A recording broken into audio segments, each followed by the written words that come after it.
भोजन सोडून आपण या देहाचा वापर कशासाठी केला का? नामस्मरणासाठी केला का? कशासाठीच केला नाही, भोजनासाठी फक्त. कशासाठी? पोटासाठी. कशासाठी? पोटासाठी. पोट केवढं? केवढं? एवढं का? केवढं? इत भर पोटासाठी. पहा केवढ्या आटाआटी. तुम्ही म्हणताल ताई काय खोटं बोलताय, आमच्या गावचे ते पाटील आहेत ना, त्यांचं वजन 150 किलोचं आहे, त्यांचं एवढं मोठं पोट आहे, तुम्ही काय सांगता इत भर पोट. बरोबर का नाही? महाराज म्हणतात पोट इत भरच असतं. केवढं? पोट इत भरच असतं. वाढलेली चरबी असते. काय चरबी असते. मग सगळ्यांचा अट्टहास कशासाठी? ते इत भर पोट, ते पोट भरण्यासाठी. बरोबर का नाही महिला मंडळ? सगळ्यांचा रोजचा प्रश्न, आज भाजीला काय? बरोबर का नाही? सगळ्यांचा प्रश्न. तुकोबारा या अभंगाद्वारे आपल्याला काय सांगतात तर भगवंतासमोर गेलं की काय मागणी मागायची. तुकोबाराय काय मागतात? हेची व्हावी माझी आस. काय आस आहे देवा?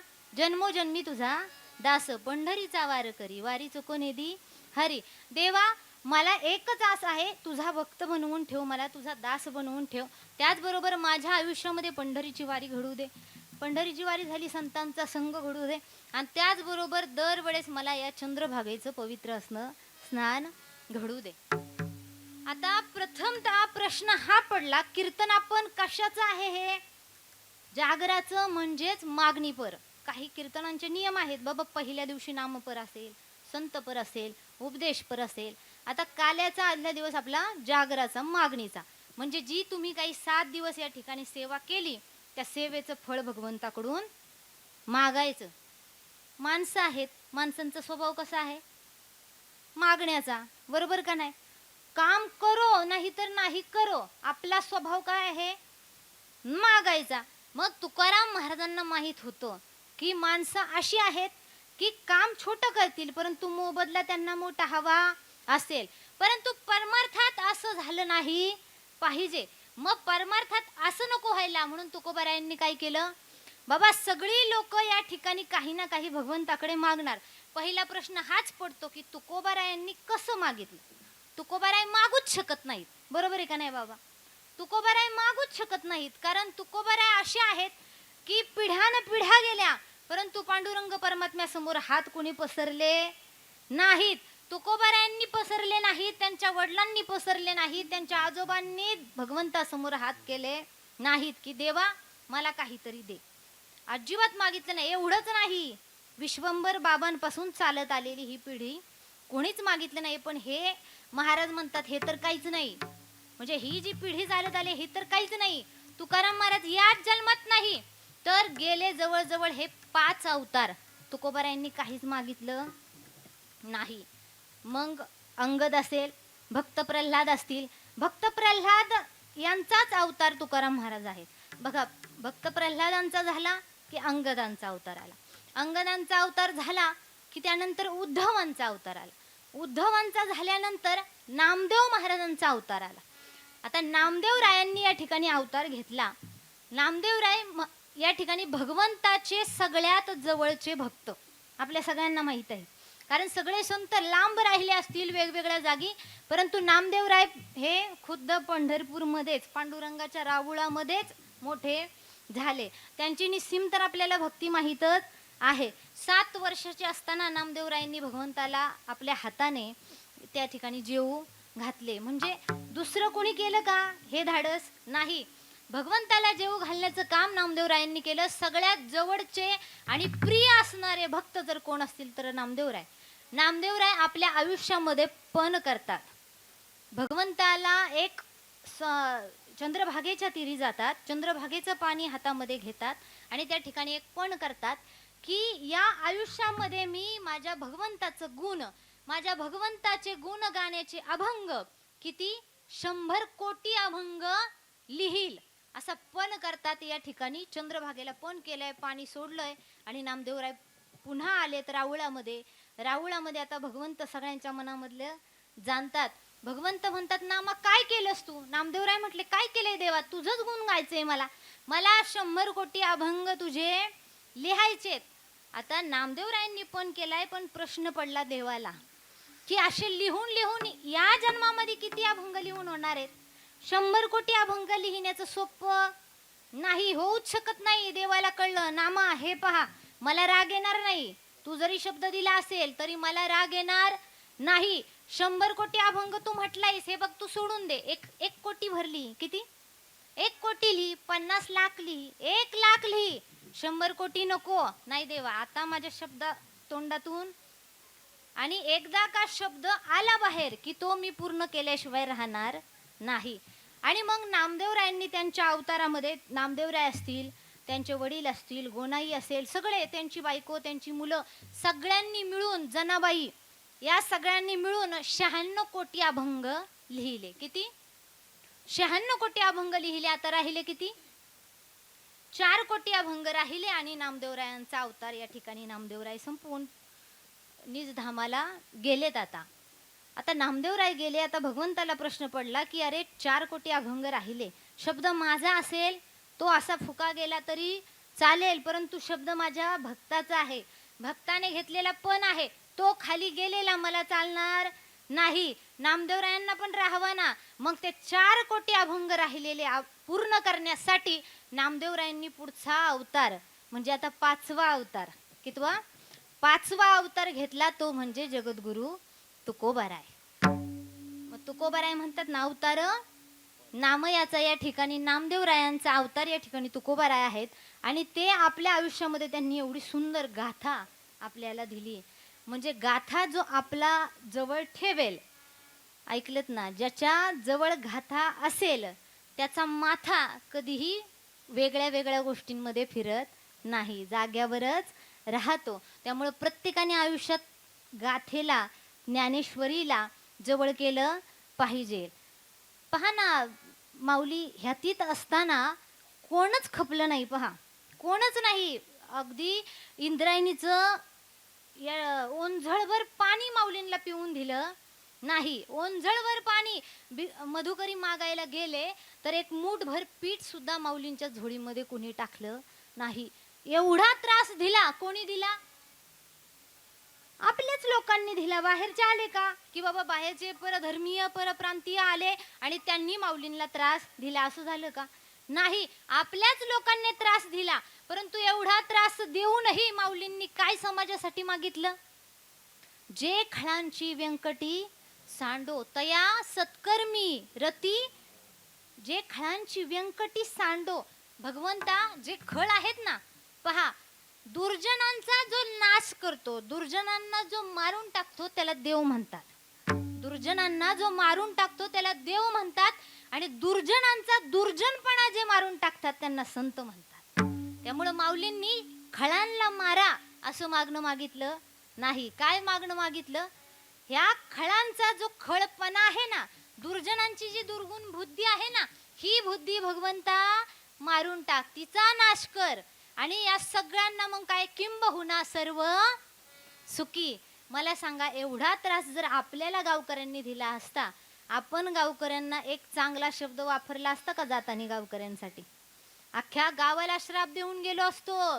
पाटण गावकऱ्यांनो, तुमचं बरोबर आहे का नाही? आपण प्रत्येकाने श्राप दिला असता. परंतु ते माऊली होते, म्हणजे माऊलींनी स्वतःसाठी मागितलं का? नाही. स्वतःसाठी मागितलं जातं त्याला भीक म्हणतात. समाजासाठी जे मागितलं जातं याला दान म्हणतात. आणि संपूर्ण विश्वासाठी जे मागितलं जातं याला पसायदान म्हणतात. आणि माऊलींनी ते श्रेष्ठ सगळ्यात असं पसायदान आपल्या झोळीमध्ये टाकलंय. मग आपण प्रत्येकाने दिवसात एकदा तरी पसायदान म्हटलं पाहिजे का नाही? म्हटलं पाहिजे का नाही? एक तरी ओवी दिवसामध्ये अनुभवली पाहिजे का नाही? आहे ना. अहो, जीवनाला अर्थच नाही. जर जीवनात येऊन जर तुम्ही ज्ञानेश्वरी हातात नसेल घेत, तुम्ही गाथा हातात नसेल घेत, ज्ञानेश्वरीची एक ओवी दिवसात नसताल वाचत, एक अभंग गाथेतला नसेल वाचत, तर तुमच्या जीवनात येऊन उपयोग नाही. आपल्या धर्मात येऊन उपयोग. मग तुम्ही परधर्मात जन्माला आले असते तर चाललं असतं. विठ्ठल. आता विश्वंभर बाबांपासून सगळे 15 दिवसाची, महिन्याची वारी बरोबर करायचे. आता हे वारकरी देहूवरून पंढरपूरला गेले की भगवंत आशेने त्यांच्याकडे पाहायचा. का? अरे काहीतरी माझ्याकडे ह्या वारीला तरी मागतील. बरं हे हिथून नाही चालत आलं, मी तुम्हाला सांगितलं. सुरुवात कुठं झाली? भक्त प्रल्हादाच्या काळामध्ये. भक्त प्रल्हादापासून सुरुवात झाली. ज्यावेळेस हिरण्यकशिपूचा वध केलाय. हिरण्यकशिपू आता गेलाय. कशामुळं गेला मला सांगा? कशामुळं? प्रल्हादाला दिलेल्या त्रासामुळं. बरं प्रल्हाद दुसरा कोण होता का? मुलगाच होता ना. मग एक लक्षात ठेवा, परमार्थापासून जर आपल्या मुलाला जरी तुम्ही लांब नेत असताल तर तुमची गाठ परमेश्वराबरोबर आहे. कारण प्रल्हादाच्या परमार्थाच्या आणि प्रल्हादांच्या मध्ये हिरण्यकशिपू येत होते. बाबा अख्ख्या राज्यामध्ये सांगितलेलं, त्या देवाचं नामस्मरण कोणी घ्यायचं नाही. प्रल्हादाला मारण्यासाठी 13 प्रयोग करण्यात आले. किती? 13 प्रयोग करण्यात आले. मग कधी तलवार चालवली असेल त्यांच्यावर, कधी हत्तीच्या पायाखाली त्यांना दिलंय, कधी उकळत्या तेलामध्ये टाकलंय, कधी मोठ्या पर्वतावरून खाली दरीमध्ये टाकून दिलंय. परंतु प्रल्हादाच्या केसाला सुद्धा धक्का लागला नाही. कारण सतत दिवस रात्र फक्त मुखामध्ये एकच नारायण नारायण नारायण. बरोबर का नाही? आणि या नामस्मरणाचा फायदा असा झाला की एवढं 13 वेळा मारण्याचा प्रयत्न केला परंतु केसाला सुद्धा धक्का लावू शकले नाही. आता आपण होळी साजरी केली. होलिका दहन, प्रल्हादांची आत्या, तिला वरदान होतं की बाबा तुला अग्नीपासून धोका नाही. चादर ओढून बसलीये, ही जळून राग झाली परंतु प्रल्हादाच्या केसाला सुद्धा धक्का लागला. ही ताकद कशाची आहे? नामस्मरणाची. दिवस रात्र प्रल्हादांच्या मुखात नारायणा नारायणा ओम नमो श्री नारायणा. म्हणा सगळ्यांनी श्री नारायणा नारायणा नारायणा ओम नमो श्री नारायणा. नारायणा नारायणा ओम नमो श्री नारायणा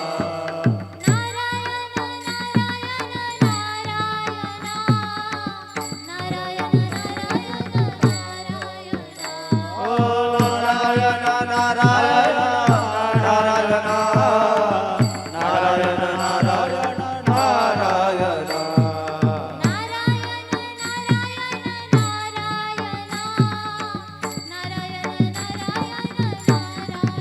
हे नारायण नारायण नारायण नारायण नारायण नारायण नारायण नारायण ओम नमो श्री नारायण नारायण नारायण ओम नमो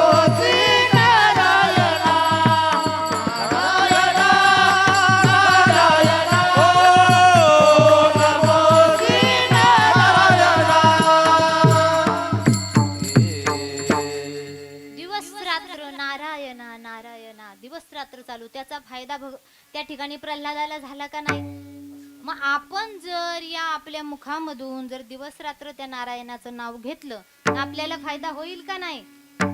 महिला मंडळ, होईल ना फायदा? होईल ना? नक्की. टेन्शन आलंय का तुम्हाला? कसलं आली मोठी आम्हाला सांगायला? नाही ना आलं? पटतंय ना बोललेलं? तुमच्याच भाषेत आहे ना साधं? पटतंय का नक्की?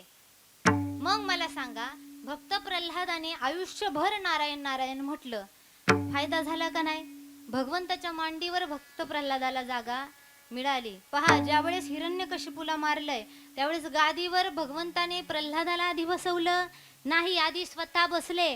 कारण राक्षसांनी बसून अपवित्र झालेली गादी त्याच्यावर प्रल्हादाला बसवायला नको म्हणून पहिल्यांदा भगवंत बसले आणि नंतर आपल्या मांडीवर प्रल्हादाला बसवले. मग जगाच्या मालकाने मांडीवर बसवलं, अजून काय पाहिजे आपल्याला? चालेल का? आपल्या सगळ्यांना वाटतं ना आपल्या घरी भगवंत यावा? वाटतं का? प्रत्येकाला वाटतं ना आपल्या घरी भगवंत यावा? असं कोण आहे का ज्याला वाटतंय मला भगवंत नाही आला तरी चालेल? वाटेल नाही.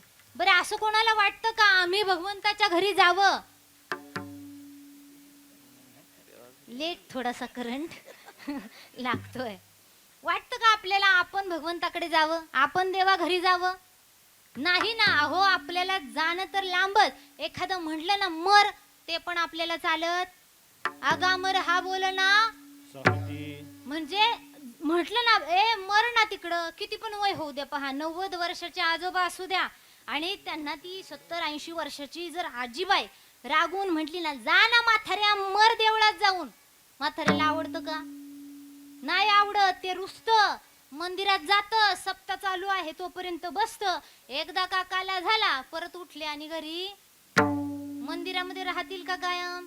बरं मला सांगा, आयुष्यात कधीच मंदिरात गेलं नाही, आयुष्यामध्ये कधीच जाऊन भगवंताचे पाय धरले नाहीत आणि वय झाल्यानंतर मंदिरात गेल्यावर देव तरी तुम्हाला करमून देईल का? म्हणजे जग ह्यातीत असताना बाबा तुम्ही जर गेलात मंदिरामध्ये, त्या देवाचं नामस्मरण जर घेतलं तर शेवटी आपल्याला ती रममान असं ठिकाण वाटेल की बाबा मला हितच आता रमायला आवडतंय, मला भगवंताच्या सानिध्यामध्ये राहायचंय. केव्हा? ज्या वेळेस आयुष्य तरुणपणापासून लहानपणापासून जगत असताना त्या भगवंताचं नामस्मरण घेतलं, मंदिरात जाऊन त्याचं रोज दर्शन घेतलं, तेव्हाच. गेला नाहीत तर मंदिर असं रुतायला लागेल, आपल्याला टोचायला दम निघणार नाही, दम निघणार आपल्याला. मग त्यामुळे आपण असे की आपल्याला कोणी मर म्हटलं तरी चालत नाही. परंतु सगळ्यांना देव आपल्या घरी आलेला पाहिजे ना. मग त्या प्रल्हादासारखं जर आपण दिवस रात्र जर नामस्मरण केलं, त्या भगवंताचं घेतलं, तर आपल्याकडं पण देव येईल, आपल्याला सुद्धा मांडीवर घेईल ना. मग नामस्मरण घेणार ना. आता मला तुमचं कळतंय बाबा की ताई आम्हाला वेळ, बरोबर का नाही? ताई आम्हाला वेळ नसतो. सकाळी 5-6 वाजता उठायला लागतं, मुलांचे डब्बे करायला लागतात, त्यानंतर धुणं आलं, भांडी आलं, परत स्वयंपाक आला, स्वयंपाक झाल्यावर जेवण झाल्यानंतर परत ती भांडी आली, घर व्यवस्थित करायचं, ते झाल्यानंतर परत रात्रीच्या स्वयंपाकाची असते ना, स्वयंपाक झाला की परत भांडी, बरोबर आहे ना. सगळ्यांना काम असतंय. सुट्टी कुणाला? अजिबात वेळ. मला सांगा, नामस्मरण हाताने घ्यायचंय का मुखाने घ्यायचंय? काम हाताने करायचंय का मुखाने करायचंय? कुठून? का तोंडाने ना भांडी घासणार? मला कसं घासणार? घासणी घ्यायची, पकडायची तोंडामध्ये, तोंडाने चालेल का? नाही ना. दोन्ही वेगवेगळे आहेत, त्यामुळं हाताला हाताचं काम दिलंय, तोंडाला तोंडाचं काम. हाताने कितीही काम करा, परंतु नाथ बाबा सांगतात ना, अरे काय काय करताना हरी म्हणा, हरी बोला भांडता, हरी बोला कांडता, उठता बैसता हरी बोला. काम करताना जाऊ द्या, भांडताना सुद्धा हरी बोला देता, हरी बोला घेता. अरे सर्व काम करता काय करा? हरी बोला. मग मला सांगा, तुमच्या सगळ्या कामामध्ये काम काही म्हणा, जर प्रत्येक कामामध्ये तुम्ही राम राम म्हटला तर तुमचं काम वाया जाईल का? एक प्रकारे काम पण होईल. त्या प्रत्येक कामामध्ये साक्षात भगवंताचा वास होईल ना. तुमच्या स्वयंपाकामध्ये भगवंत स्वतः विराजमान होतील. कामामध्ये काम, कामामध्ये काम, हे कामामध्ये काम, कामामध्ये काम. काही म्हणा, काही म्हणा, काही म्हणा राम राम, जाईल भवश्रम, जाईल भवश्रम. सुख होईल दुःखाचे, सुख होईल दुःखाचे, सुख होईल दुःखाचे, सुख होईल दुःखाचे, सुख होईल दुःखाचे, सुख होईल दुःखाचे. काम करून करून जे थकून जातो ना आपण, जाईल भवश्रम. काय होईल? सगळा ताण निघून जाईल. कशामुळं? नामस्मरणामुळं. सुख होईल दुःखाचे, जे आपल्या आयुष्यात दुःख आहे ना, या सगळ्या दुःखाचं सुख होईल. केव्हा? नामस्मरण घेतलं तर. नाही घेतलं तर? तसं पाहता खरं जर पाहिलं तर देवाने देहच आपल्याला दिलाय भजनासाठी. देवे दिला देह भजना गोमटा. देवे तिला देह भजना गोमटा. देवे दिला देह भजना गोमटा देवे दिला देव भजना गोमाता देवे दिला देह भजना गोमाता तो या झाला पाटा बाधिकेचा तो या झाला पाटा बाधिकेचा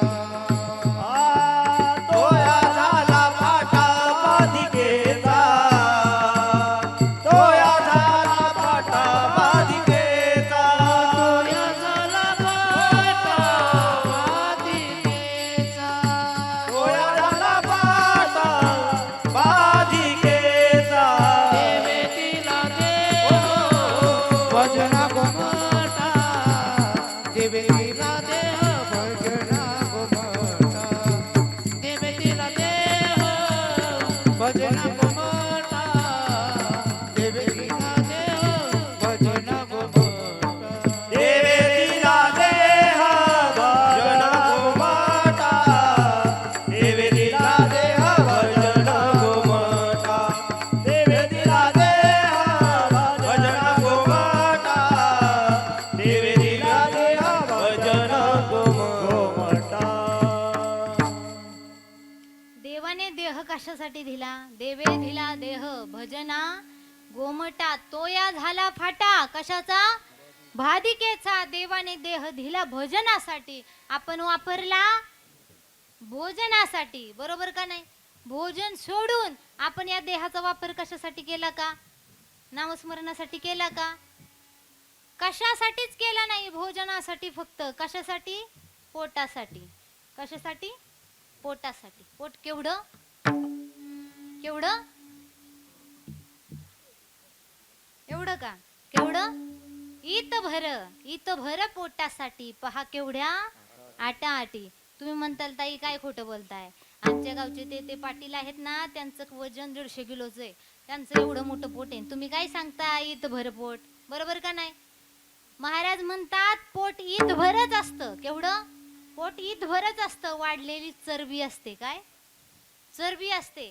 मग सगळ्यांचा अट्टाहास कशासाठी?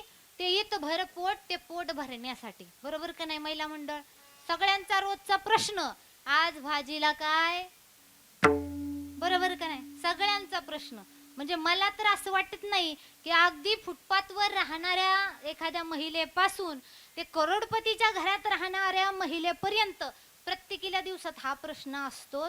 म्हणजे ह्या प्रश्नापासून आपली सुटका नाही. सगळं आपलं चाललंय अट्टाहास या पोटासाठी. आणि मग त्यामुळं आपल्याला देह मिळाला भजन करण्यासाठी. आपण काय भजन केलं नाही. आणि मग दिलेला शब्द आपण मोडला. कारण भगवंताला वचन देऊन आलेलो असतो आपण, आठवी न पाय हा माझा नवस. देवा मी तुझं नामस्मरण करेल, तुझं पाय मी आठवेल. केव्हा आठवेल? रात्र ही दिवस